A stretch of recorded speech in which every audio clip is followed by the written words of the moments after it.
So hello everyone, those who are watching tonight or in the future. I will clip out the first few minutes of dead air for those of you who are coming in now or who are watching a bit later. Sometimes I forget to turn the microphone on. Toward that end, I think I'm going to switch these things over to being more canned in the future. Fixed, yeah. Thanks, Josh. I appreciate your assist. So we're going to talk about photobiomodulation or red light therapy, and usually these neurofeedback and chill nights are me doing some practical neurofeedback and explaining some biohacking topic. But tonight I wanted to go over something a little bit different and show you a different technique, a different practical application, talk about some of the theory, some of the science behind what red light therapy or photobiomodulation is. So I'll do a little bit of that for you. And I also have one of these devices to check out. And this is the Neuronic 1070, and I'll demo this and show you how it works. It's really straightforward, really simple to use. So you can check that out. And photobiomodulation.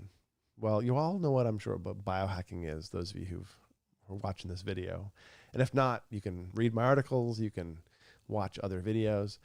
As usual, I did write an article for you. Now, this topic is pretty interesting to me, and I'm getting deeper and deeper into this red light thing. I've heard about it for years, but it seemed to be a bit of a wild west, and that's coming from me, who tends to operate in a space where things are phenomena we work with more than discretely, perfectly understood things. Like EEG in the brain is often phenomenological. And so red light therapy, when it burst onto the consumer scene, in the biohacking scene, there was a lot of different variants. There's different form factors, from helmets to panels to individual lights that you can apply to different locations. There are different wavelengths or frequency of those lights, from red light up into near infrared, which is a bit faster frequency. There's laser light. There red and green light were initially examined. So there's a huge landscape that I've been observing over the past, I don't know, more than 10 years, maybe 20, looking at what's happening with biohacking with light and having some awareness of a lot of anecdotal benefit, but I hadn't really gotten into it all that much until maybe about a year ago. I started working with the Neuronic device because they had developed a device that has quadrant programmability. That was what first attracted me to it. And they started sending people to Peak Brain and other companies like us to do brain mapping, because their theory was you can target more spatially and with frequency pulses from a QEEG or brain map. So on that note, if you need a QEEG, you can check the link in the description for a discount brain map at a Peak Brain location. I also have a link to a discount on the Neuronic device. It's a slight discount, kind of a pricey device, but you can use it across people. And of course, there's a link to this article here that I want to show you just a few bits of as we dig through. So let me scroll a little bit here. So what is this red light therapy stuff? Essentially, there's two ideas. I came across a lot of literature, and again, I've written you an article. Please go read it if you're interested, dig through.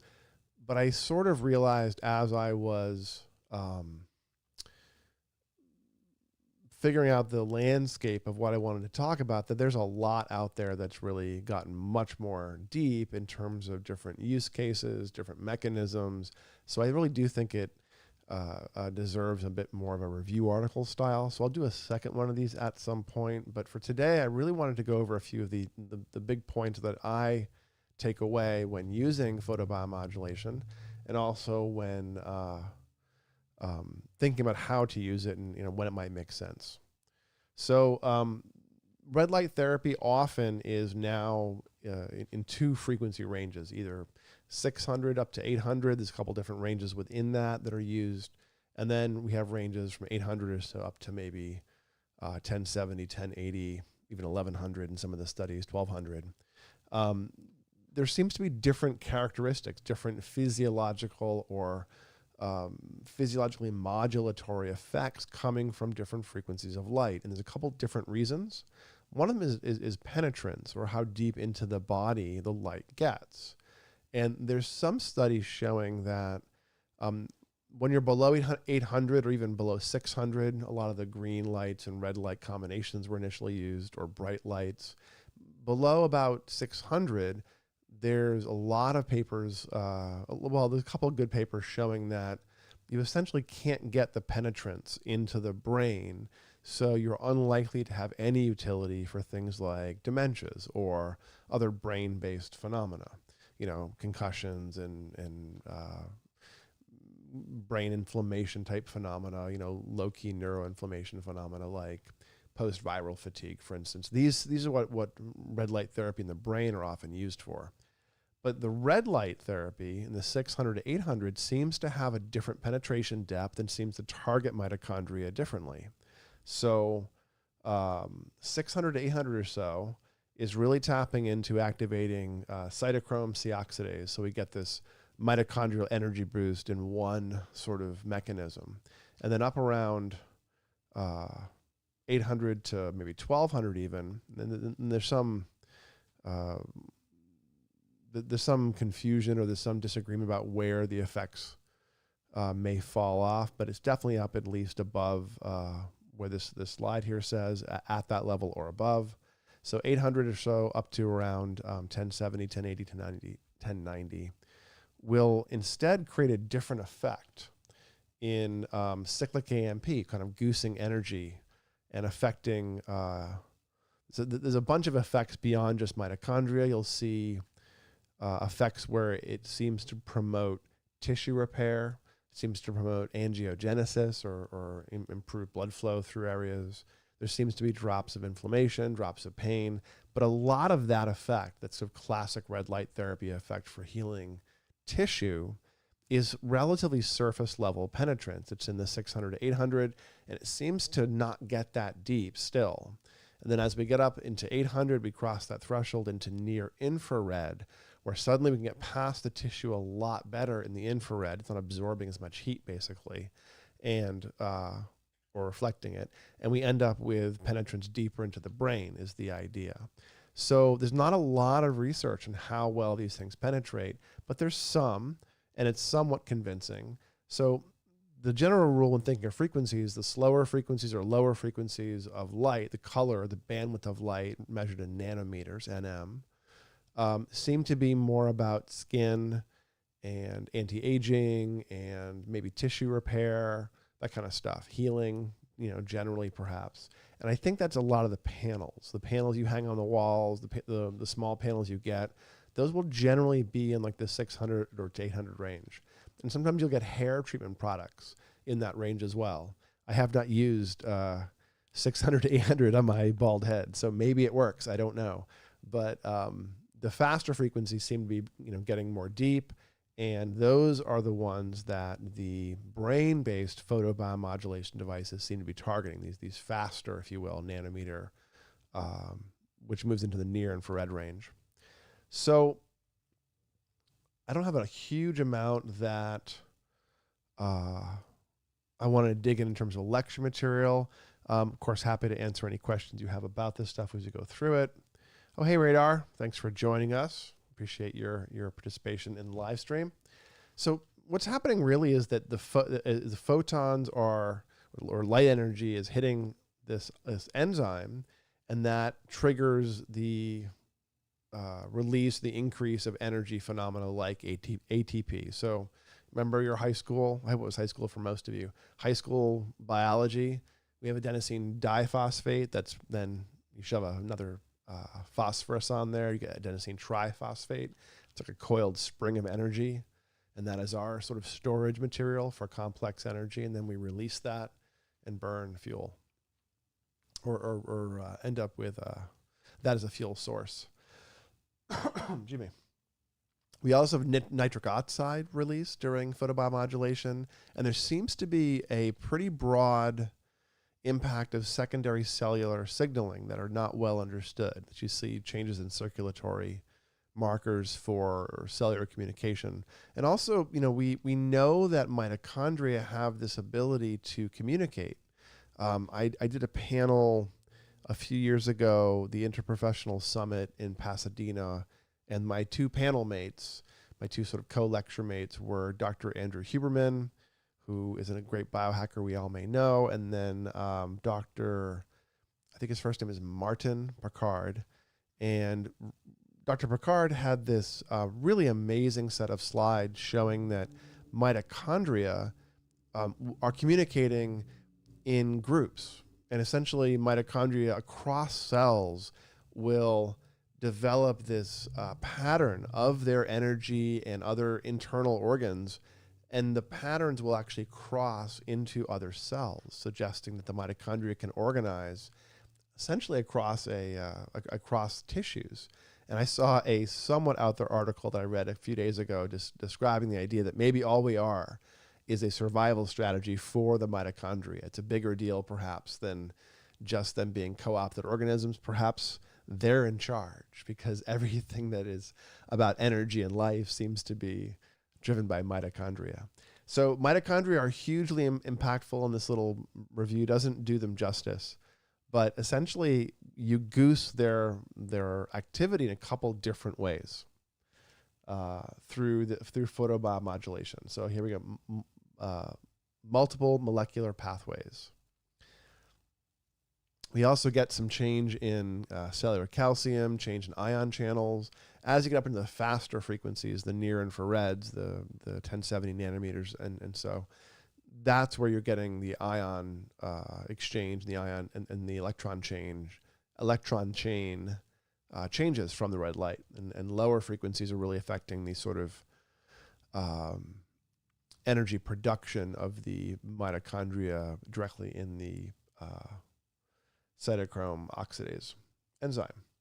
So here's the penetration depths that I could dig up in the literature. That's 630 to 660, so red light is basically a centimeter or less. And that means you're not getting a huge amount of spread into the brain, right? You're still you may not even be any brain tissue at all. So while this might be good for surface wounds or healing or aging or skin or a bunch of other stuff, I don't think there's any good evidence that it does go deeper. And there's a few papers suggesting that it just doesn't, that they've shown, they demonstrated that. And then in the 800 range, we are getting deeper penetration. You can see it's 3 to 4 centimeters. It's pretty big, pretty deep. And the cortex is not that deep. I mean, it's heavily, gyrated and sulsated. It's a scrunched up sheet of paper, but it's not that deep as a whole structure.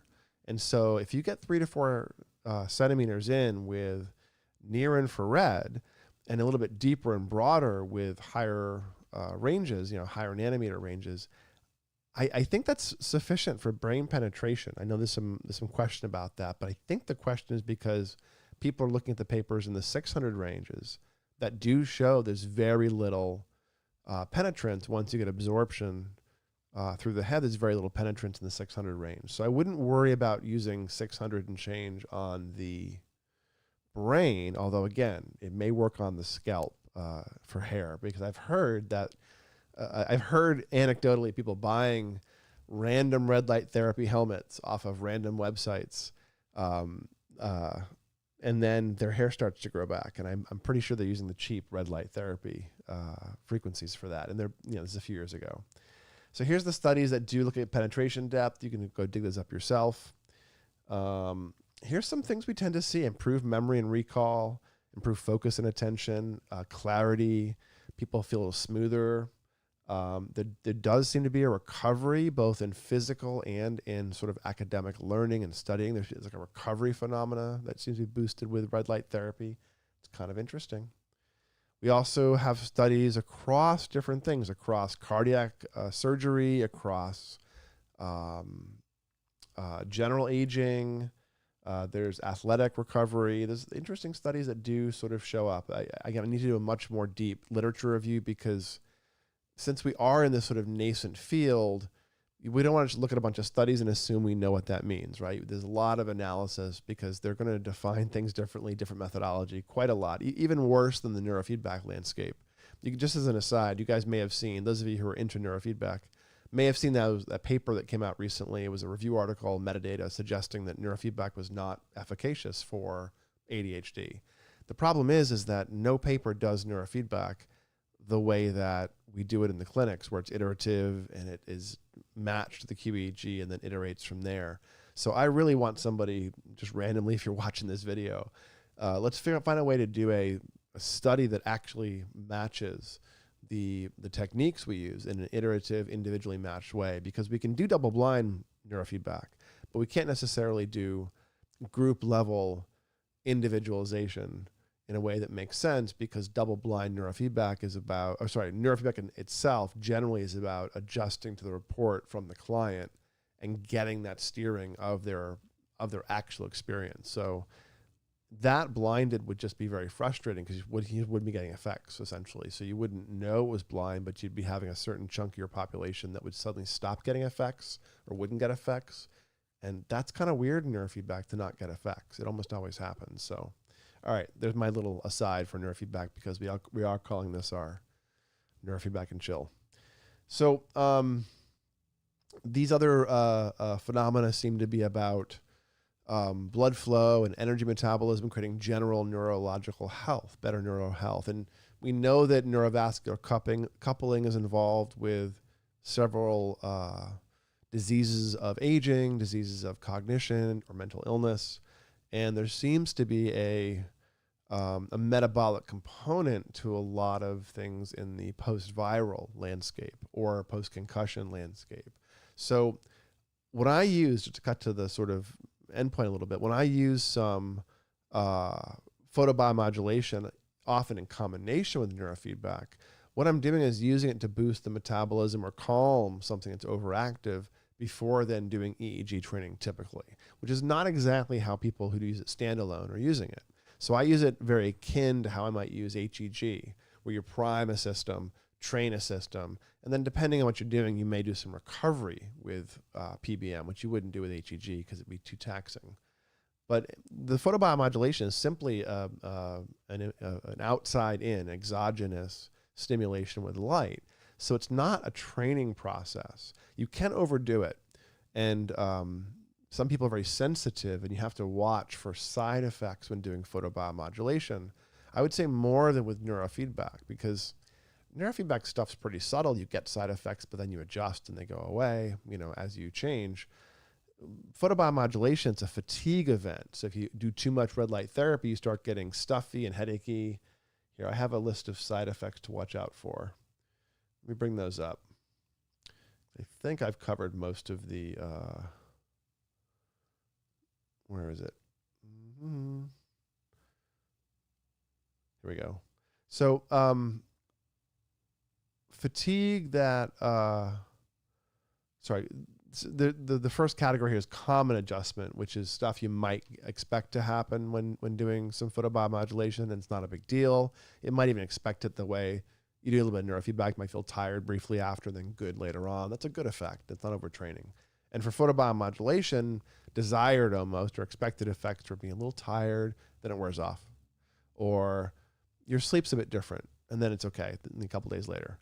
Or you feel a little bit like, up and on, happy, and that wears off. These are all like metabolic boost type phenomena. You're a little overactivated or properly activated. You might feel it. You might feel tired from it. And then as your brain recovers the energy, that goes away, basically. Also, some of the protocols we do, especially with the neuronic, can create state shifts, calmness or focus or other types of other types of phenomena. So you really should, to some extent, learn your own response to these different techniques, but there's a theory around some of this specific red light therapy that I'll get into that Neuronic has as their own platform. So they do a few things that are a bit different than most. Here we go. So they have a quadrant structure, first of all, in their device. So if you want to, you can, so here's the internals. You can do individual quadrants, and in different quadrants, you can do different things. So I'm going to show you just a couple of the presets tonight, but you really can build these 4-step programs that are completely customized versions of where in the helmet you're lighting up, what pulse or stimulation flicker you're using, what intensity you're using for that segment, and then how many minutes. And it steps through 4 steps of these little segmented stimulation protocols. So you can do a very, very customized things with it. I got to say, though, because they have some nice presets, I just generally these days still use a lot of presets. I use combinations. There's a few here called, you can see here on the screen, Glow, peace, energize, and focus. And glow is a solid red light, and that's what I'll do for you in a minute.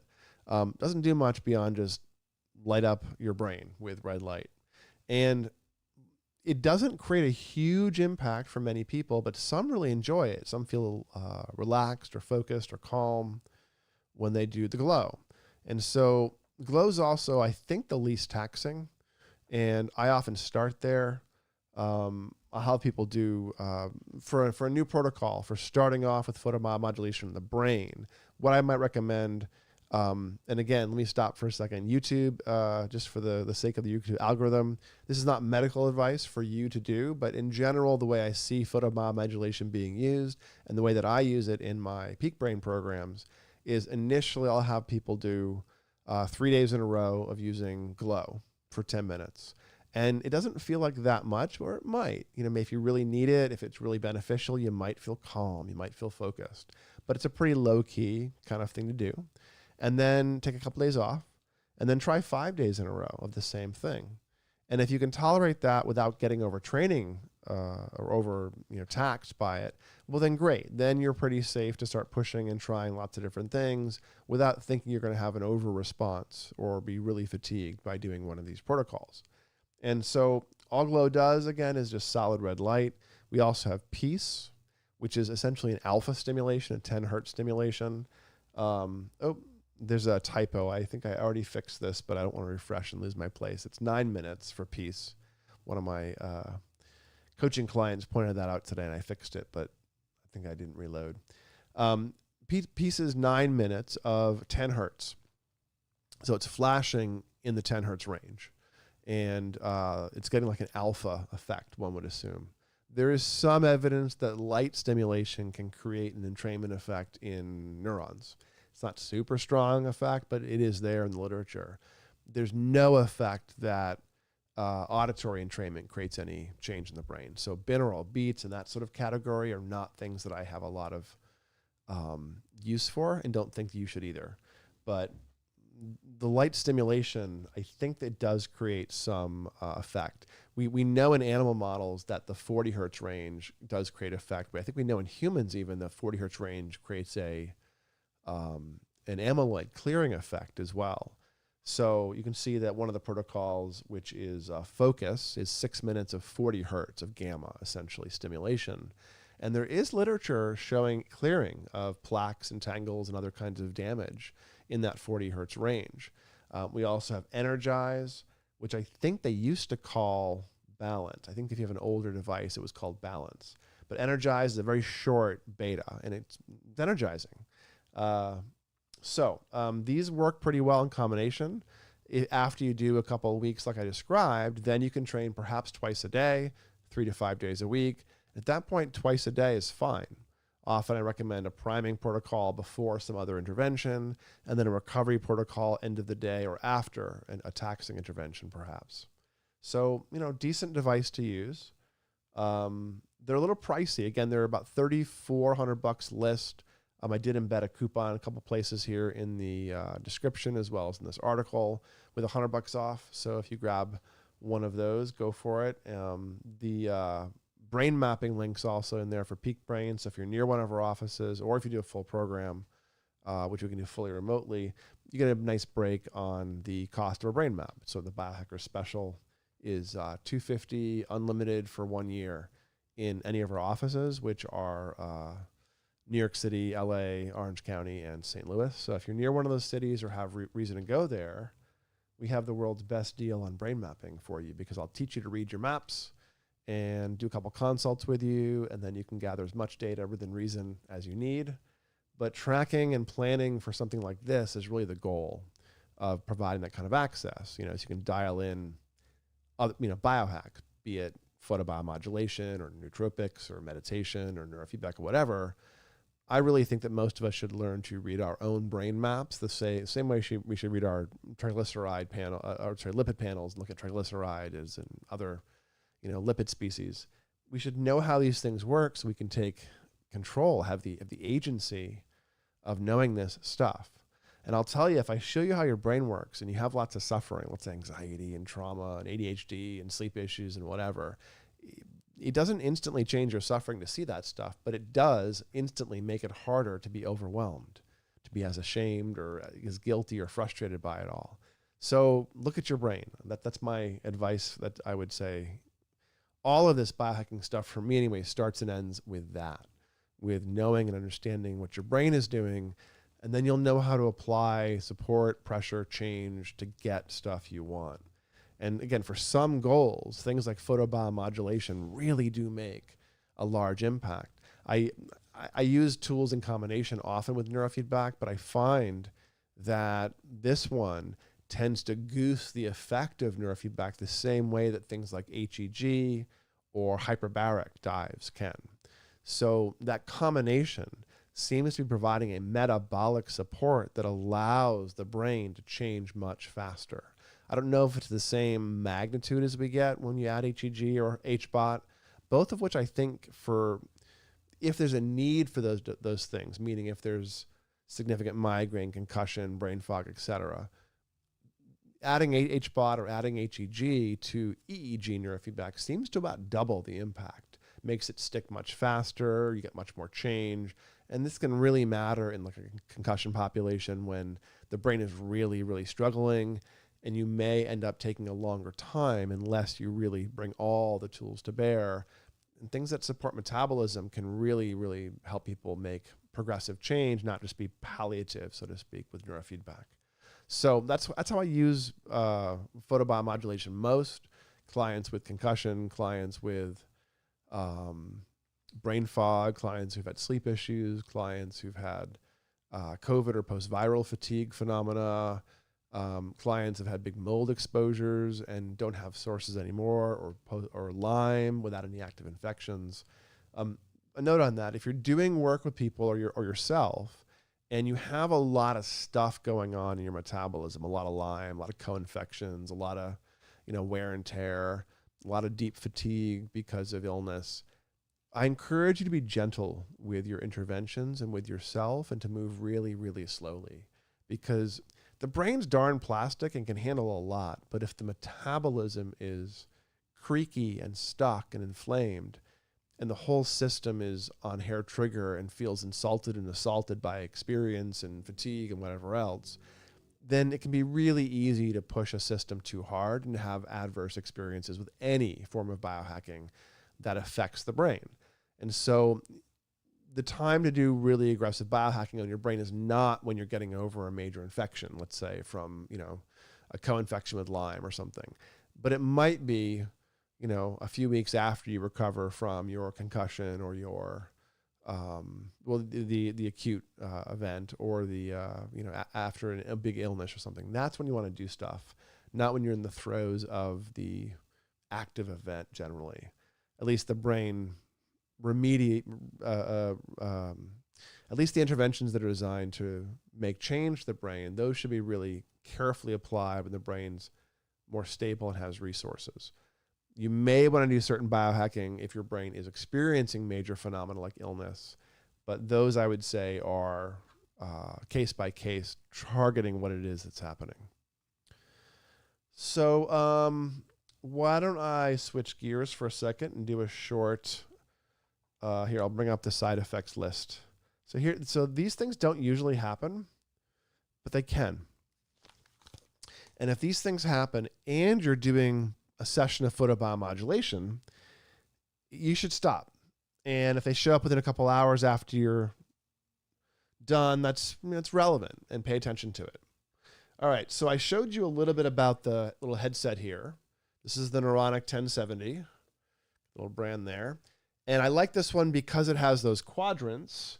I have some basic pads stuck inside of it. They give you those pads as well as a fairly complicated net.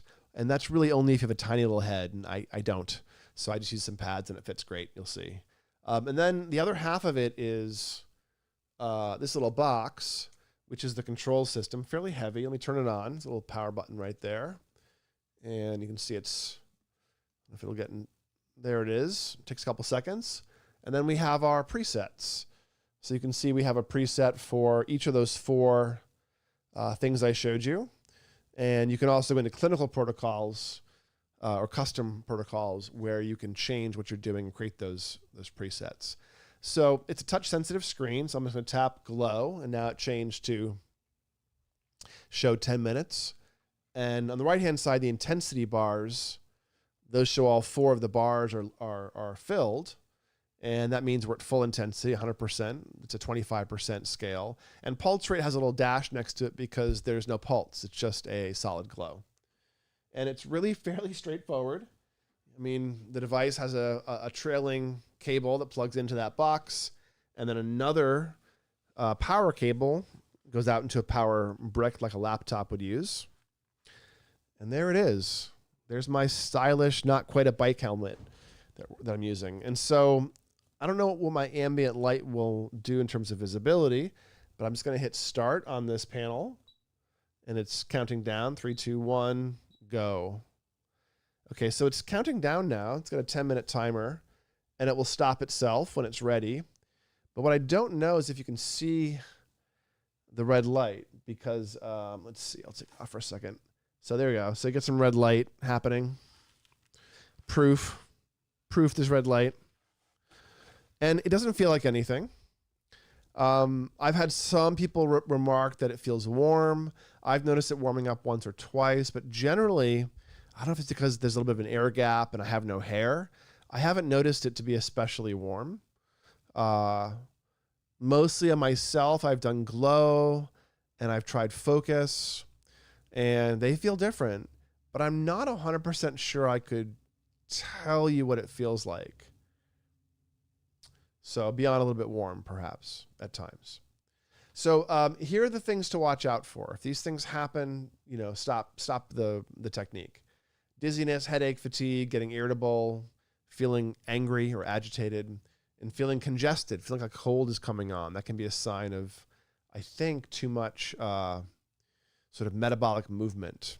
My guess is we're getting a glymphatic or a lymphatic drainage as a function of the body reacting to have to do metabolic things. But we're biohacking in the Wild West here a little bit. While there are some studies on this technique and this technology, there's not a huge amount of well understood literature and technique behind every individual use and every individual device. So, all right, do I have anything else to tell you about these devices? Not really. I will say, just as an aside, some housekeeping for these live streams.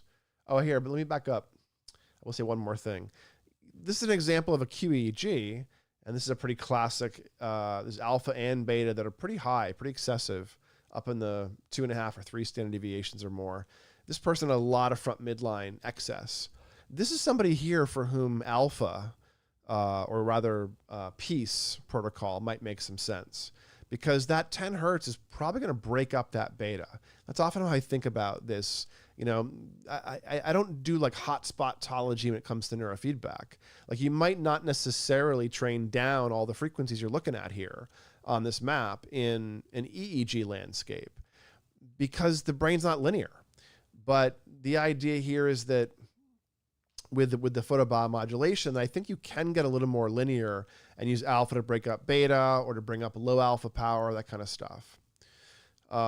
Radar is asking, thoughts on lasers. Yeah, so LLLT, low-level laser therapy, was one of the first early versions of red light therapy, and then red light itself and then NIR seemed to show up sequentially, although I'm not sure in the history at this point. I think that a lot of the laser effect is probably because of the coherent light getting better penetrance without as much scatter, without as much absorption by the tissue.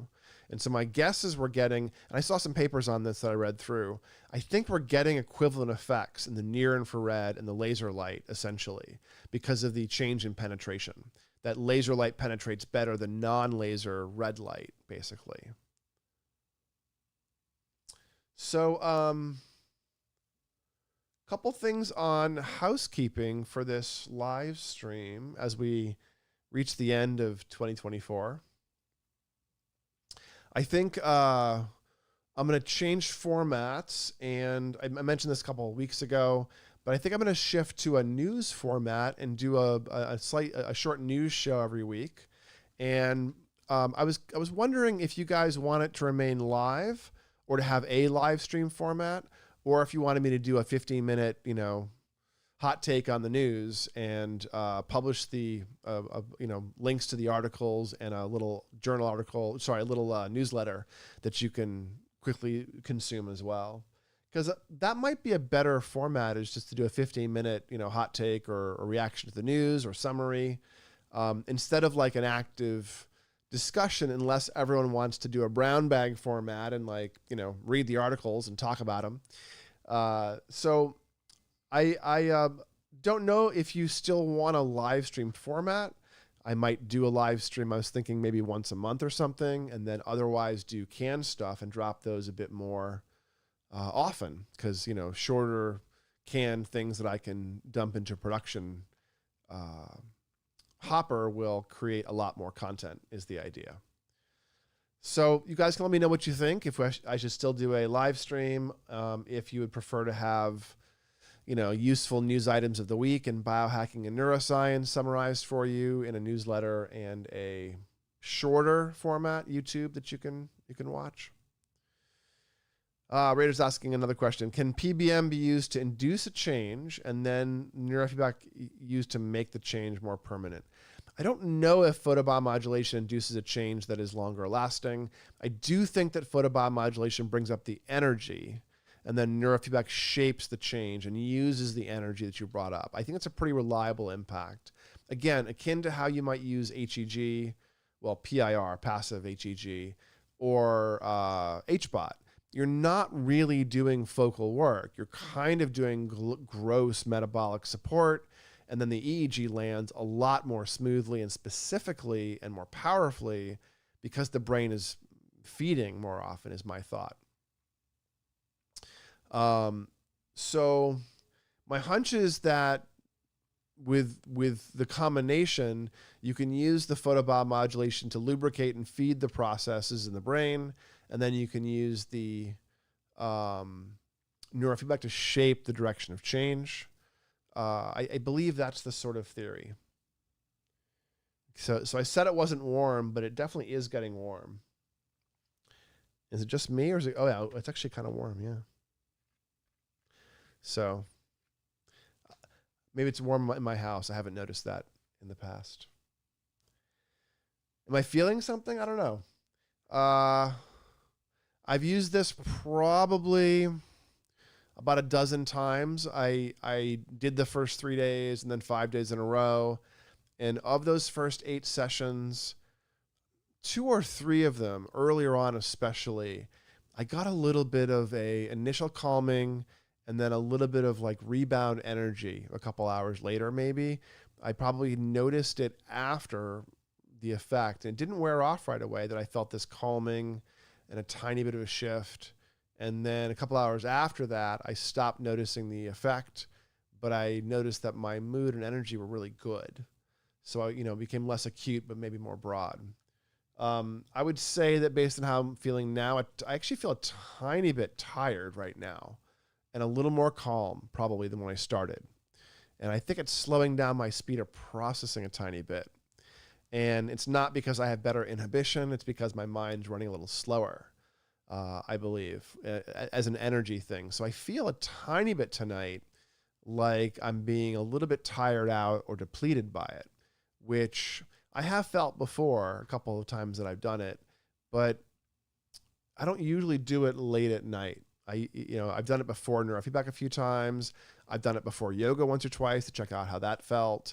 I'm not sure I noticed any particular priming effect myself from this glow protocol, which is what I've mostly been using. So Joshua's enjoying them all. Thanks so much. I appreciate that. Yeah, I find YouTube doesn't give quite as much respect to the live stream format, even if I go back and make edits and add end screens and add everything else. So I think what I might do is start doing some shorter version things that are more useful. And then I'll do a live stream perhaps once a month or something as a hangout /AMA. You guys can give me some thoughts on topics. Radar was asking, do I think prefrontal training or HEG would slow down processing speed? HEG, the version I use, PIR HEG, I believe it speeds up processing in the frontal lobe. And that's actually sort of why you might not want to use it in a case of someone who has anxiety. About 40 seconds left here on the timer. Let's see the device. I don't know if it's, there we go. So I don't use HEG if the person's processing speed doesn't need to be boosted, or if there isn't some upside, some headroom in boosting somebody. If somebody's already super, super fast, or anxious, or has, really aggressive depression and lots of beta in the frontal lobes, I'm probably going to avoid using HEG for a while, because I'd be very concerned about exacerbating somebody's over-arousal phenomena with HEG. And also with this thing, I'd be a little bit concerned about doing anything other than glow, maybe peace, but this is, I think, a little bit metabolically taxing, even though it generally is supportive. And I'm not sure I would use this if somebody was acutely anxious. Also, I believe my tools of EEG training, HRV training, are a lot more subtle in some ways and a lot more particular, especially the EEG. And I often find those, man with a hammer, every problem's a nail. But I find the EEG to be by and large, the most powerful tool set, the most nuanced, can do the most things for the most people. I think this is a very lovely tool, and I would use something like this for metabolic support, either this or HEG or HBOT or something, for probably, I can see there's a use case for about half of clients I work with, but there's probably only a significant need for that metabolic support in about 20% of the clients that I work with, maybe 10%, who have acute needs. And those are folks who are climbing into chambers, slapping an HEG, getting these devices. And I'm seeing accelerated change from them. So my guess is some of my clients or people that we've worked with might even watch this video, and feel free to comment later on if you've noticed the photobiomodulation devices kicking up the intensity of the EEG, or if HEG or other phenomena that you've stacked have changed your experience in neurofeedback. And actually, for those of you here on the live stream, what have you guys noticed? I don't think I have any of my clients here, but when you stack, have you added HEG? Have you added HBOT? Have you done photobiomodulation? What are your experiences adding these things to neurofeedback? I'd love to hear any of your direct experiences if you have them. Okay, so this device just stopped. It's cooling down a little bit. That's it. Nice forehead print. Got a little flushed. Interesting. Definitely see some blood flow changes as my whole head has turned red. Interesting. Huh. Almost like a gentle workout. And I do kind of feel a little shift. It's very, very subtle. Very subtle. But I'm definitely a little calmer. I'm not generally a calm person. I'm definitely calmer. Hey, Radar, asking, wondering if stimulating the PFC might inhibit the parietals.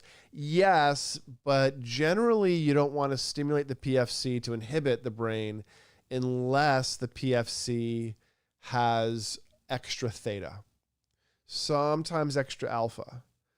But if you've got beta wave excess, and the thing is, you have to think about the failure modes of different tissues. There's 30 or 40 different fairly discrete circuits that tend to get dysregulated that show up on the EEG, in the EEG, as these phenotype type phenomena, these phenotypics, if you will. And these patterns don't always track perfectly with tissue, but a lot of times they're related to different failure modes in tissues. So if you're thinking of frontal lobe, it's got failure modes. Well, which part? You've got left frontal areas with a couple different failure modes. Those generally have failure modes in the slow frequency ranges, extra thetas, alphas, of course, delta for tissue issues, tissue problems. But on the right front corner mode, you have a lot more failure in beta and much less in the alpha range. And you tend to have some failure modes in thetas on the right. And midline, you can have all the failure modes in the anterior cingulate and the surrounding tissue. You can have excess or low amounts of the slows, the alphas, and the betas, and they can all kind of mean different things. So if you have a low amount of alpha in any of those tissues, you probably don't want to add metabolic boosting, HEG, etc. Or if you have too much beta on the right-hand side, same thing. Too much beta on the left-hand side would not be nearly as prone to like get blown up more, and so it wouldn't be an issue. But if you had beta on the anterior cingulate front midline and you do HEG, you're going to discover just how OCD you can be. Probably, it's going to really light up that phenomena. And people have asked me, I've seen this all over Reddit, where someone, there's one person who keeps asking the same question again and again about, will HEG really help my OCD? And my guess is no. It probably makes it worse. And I've seen HEG kick up people's OCD before. So, I don't know that NIR HEG works the same way. So NIR are lights that are a lot similar to this helmet, but there's a single emitter and there's a receiver. And what it's doing is measuring the change in red light level, and the frequency of light that's being sent in is one that can interact with oxygen. So the change in red light level is a proxy for how much oxygenation is in that part of the brain that the sensor's over. And that's very different than passive infrared, which is simply an unfocused camera measuring waves of heat flying off the brain, which is really getting a sum of all the different variable events, kind of like you're sitting on the beach watching the ocean waves, crash up, that are all constructed of millions of things you can't see that are far, far away. But they reflect that general background activity. If you're sitting next to a hurricane or next to a calm ocean, like it all matters.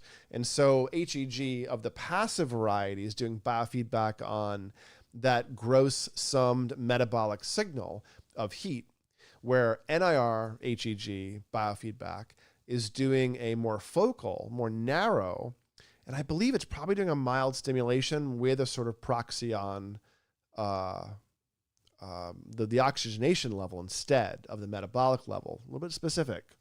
And I do know that NIR HEG also causes headaches a lot more. I think it's because it's stimulating for some people. So long-winded short answer, no, I don't think that HEG is a good thing to do to boost the brain unless the brain has low metabolism in the frontal lobe. If you have a low and slow variant, could be great. But you got a low amplitude fast variant? No, it's going to cause problems. If you got ADHD with extra thetas and alphas, might be fine. But if you also have anxiety with big beta blobs running on the front midline, behind the right ear, back midline, now the HEG is going to probably screw with you and give you some uncomfortable, at least transient effects. So go gently and slowly when you're trying novel interventions. I don't think that you don't always need to grab the cool tools. You really can do a huge amount with like one channel of EEG training and slowly moving through amplitude training. It works fine. It works well for almost everyone. So HEG is cool. PBM is cool. But I think we have to think about the use cases, and some of that is, what difficulty are we trying to support? What failure mode of the tissue are we trying to support? What systemic issue are we trying to support? And this will help you start to come up with a strategy for how you might use different interventions. I mentioned last week when talking about fasting that you fast very differently if you're trying to get on stage for a physique show versus if you're trying to kill cancer or suppress seizures. A very, very different threshold for what matters in terms of, fasting, carbohydrates, etc. So, I would extend that here. Think about not just like, what's the protocol for this, but more like, what's my brain doing? and given what my brain is doing, what might I want to do to gently push it around? Because then you've really gone one or two steps beyond just trying to like pick an intervention off the theory of the brain. Now you've maybe fit it to your particular brain and eliminated half of the things that could go wrong by getting you pretty close to what might work.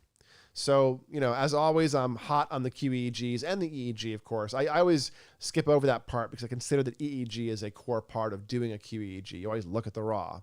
But I want everyone to look at their raw data and look at their QEEGs and come up with ideas about what's plausible. Then, and only then, should you try to do stuff to your brain. Somebody asked me today, a very, very well-respected doctor who respects my work greatly. He refers a lot of clients to me. I get great results with most of those clients, and they're hard clients too, most of them. And there's one client I've not been able to get a map on because he's just out of the country. And this doctor said, can we start without a brain map? And I had to say, no, unfortunately, I'm sorry. I need a brain map for neurofeedback. And the real reason is, there's lots of folks that don't use QEEGs, but my biggest thing is because I'm not a therapist. So I'm not doing that transference container. I'm not doing the same kind of relationship with your psychology as the average person that does neurofeedback. Instead, I'm acting like a trainer, and I'm helping you understand your brain and come up with ideas and then iterate through different strategies and, help you steer it and understand it, but it's not a clinical container. And so without that, I am more beholden, more reliant on the QEEG, the executive function testing, and the day-to-day responses. Neurofeedback is very iterative, and I really do rely on day-to-day responses on sleep and stress and mood and other goals to know how the protocols we've designed are landing. But that starts with designing them from the brain map. So long-winded answer, Radar, but get a brain map. And if you have low metabolic tone as a theory, then different forms of HEG might really be useful. And I would probably just buy, if you're going to dabble with HEG, because it can be really expensive tech as well. I use PIR, passive infrared, and that device is, $750, $800, but you need an amp to plug it into, regular EEG amp, and then you need, that has an aux port, and then you need some software. And I often use, BioExplorer, which is kind of annoying, but it works for this. So, by the time you're all said and done, you dropped a couple grand on hardware. So it can be a little bit prohibitive. If you're wondering about HEG, which again is not the same thing as what we did tonight, for folks that are watching later, there is a device called the Mendy that's pretty decent that does some nice F-nears. It's very similar to the near infrared HEG that I mentioned has an emitter and receiver. It's a decent device as well. I think it's a weaker version than the Tumum NIR HEG, but I'm a big fan of the PIR. So that's really my tool set when whipping out the HEG. If I'm going to bother doing blood flow training, I want to do blood flow training. So I use the HEG of the passive. Dr. Jeff Carmen invented it. You can find really amazing photography, infrared photography he's done with migraineurs, showing huge perfusion changes in the brain. A photograph of them having a migraine, you do a couple sessions of the HEG, and there's a huge blood flow change, and the perfusion's all shifted, and the brain looks like it's dealing with having restored perfusion instead of having this metabolic depression thing happening. That's basically what a migraine is, a spreading cortical depression. You see a blood flow change and a metabolic change in the cortex, and it shifts and kind of goes down. And that seems to be a big driver, this neurovascular coupling, almost like a cramp that's happening in your metabolism.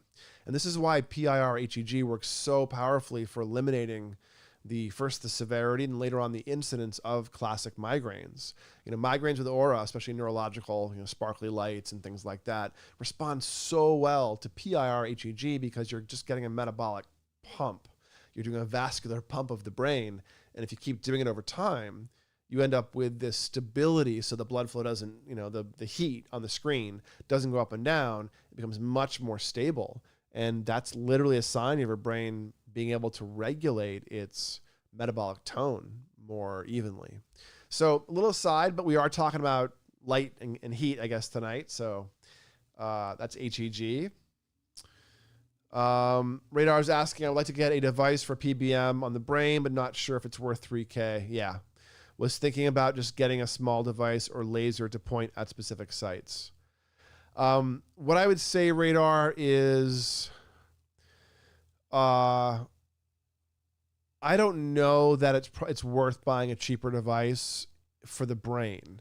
I think that these devices that are fit to the curve of the head, really do help with absorption.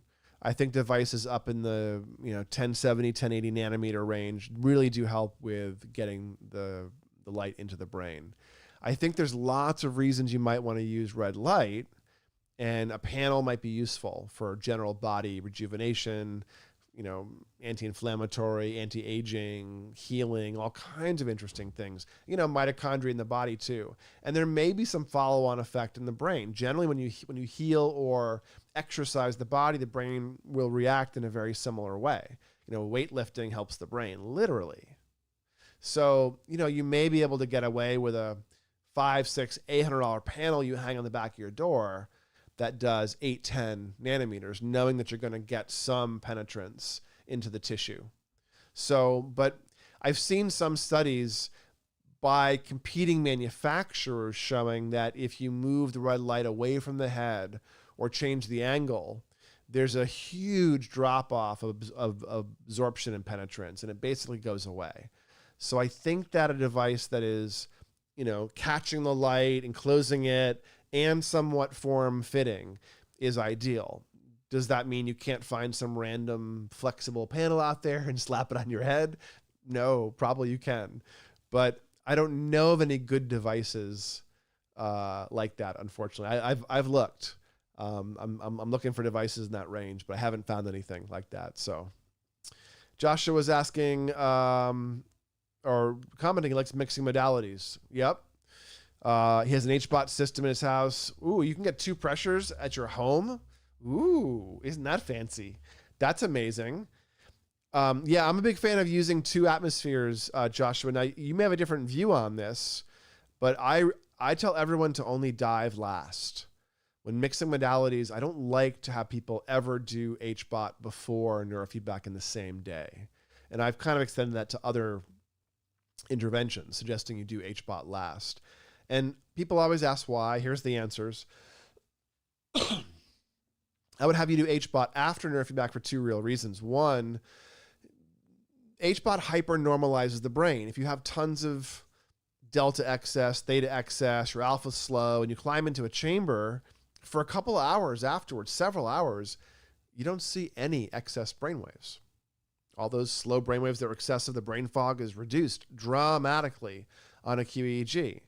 So if you train the brain in that state, a couple things might happen. One, the brain's got more flexibility and energy than it's used to, a lot more. And so it might suddenly move really, really strongly.